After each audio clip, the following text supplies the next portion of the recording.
Hi guys, it's Gemma from GCC Artworks. One of my last couple of days, I imagine, in the shop now for a while. As like a lot of you, I'm going to be home with the kids following the school closures. People that know me will know that whilst I love doing fluid art, I don't actually tend to let the kids do it much at home for obvious reasons. But I have promised them that whilst we're going to be off, we're going to make the most of it. I'm going to do a few of acrylic pouring things and maybe some alcohol inks with them, amongst other things. But what I did want to do is just to share with all your mums and dads out there a really easy way to do acrylic pouring at home. It's definitely something that you can all get involved in, all have fun with. Kids love it because it is messy, and it's just a nice way to let off some steam and just to really relax a little bit. It's really good, and I think there's a lot of anxiety at the minute, so it's a really nice thing that everyone can do together. Obviously, before I show you the actual techniques, there are going to be a few materials that you're going to need to get hold of. So that's what this first video is going to be about, just sort of what you're going to need if you can get hold of them over the next couple of days. Don't worry, toilet roll's not one of them. So yeah, you can just go out and get to your B&Q, B&M, The Range, places like that, and just make sure you've got a bit of stock, so that when I do the videos on how to do the pouring and various other things, you're going to have some stuff at home. Starting with, acrylic pouring is, as I've explained to many people before, it's a fluid art medium whereby you're diluting down acrylic paints, making them runny, so that when you're working with them, no paintbrushes, you're literally just going to pour the paint in various ways and let it do its magic. When it comes to the type of acrylic paint to use, generally I recommend sort of as good a quality as you can afford to get some of the really nice effects with acrylic pouring. The better the quality, the better effects you get. But you don't need to. And when it comes to kids, I think obviously, it's more about the process and they're having fun doing it. It's not necessarily to create something that you want to last forever and a day. So I would suggest, if you can, get sort of graduate level plus. You can get these from The Range. Room number 9 in town, in my local area, they will do them as well, I'd imagine. Anything this sort of level will get you the best results. Alternatively, The Range and B&M also do this sort of, these are I think about sort of like £2 a tube, and there's quite a lot there. This will go a long way. I would suggest getting probably sort of a minimum 2 to 3 colours. Definitely get white. White is really important in acrylic pouring. It helps create a lot of the effects, so do get white if you can. Likewise, if anyone's got these kind of like the school sort of poster paint almost, you can use these. These are very good as well.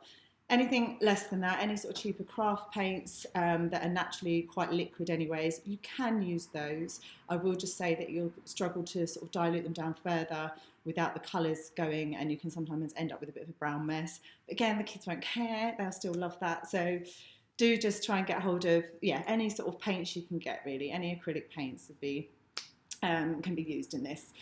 If you do want to go all out, get your hands on some Liquitex pouring medium. This is the stuff I use in my workshops, and it's the stuff I always use with acrylic pouring, but it is quite pricey.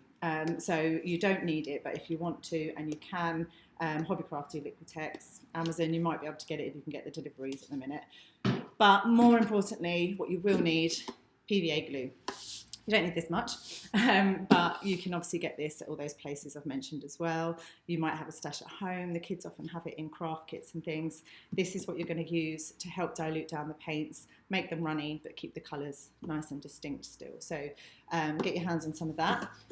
In terms of what you're going to pour on, if you've got any canvases at home, you can pour on canvases. What I always recommend, and usually because they're readily available, probably got some in the shed, tiles. So tiles are a really good surface, nice and smooth, nice and solid, so they can hold the weight of the paint. As I say, if you've got any at home, it doesn't matter what shape they are, it doesn't matter if they have got a bit of a texture on them, you can still pour on them, so dig them out. If you have got time and you want to, you can go along to, I think it was B&Q or Homebase, and you can get a big stash like this of, is there 25 in there or something? Loads more actually. And they're about £5, I think, for all of those. So what's nice about doing them on the tiles is if you do find that you make some really nice ones, you can then put these into box frames and you can keep them forever. Or it could be a nice little memento from the coronavirus outbreak. So yeah, tiles. Likewise, if you've got any MDF wood, if you've got anything basically that's kind of flat that you're not using obviously anymore, a bit of a smooth surface you can pour onto that. So gather as much things like that as you can. Also, plastic cups. If you've got anything that you're using around the house at the minute, yogurt pots, things like that, keep hold of them. Don't put them in the recycling just yet, because you'll be mixing up your paints in those and doing some fancy pouring techniques. Likewise, little shot cups. I use these a lot. You want to use them to prop up your tiles if you are going to be pouring, but likewise mixing up paints in those.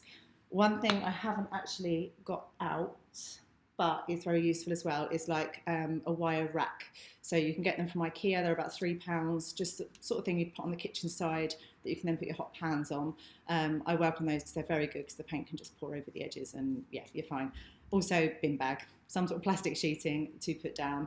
Other than that, I think wooden sticks, wooden stirring sticks, so lollipop sticks, something like that, will be handy, but there's ways to get around that if you don't have those.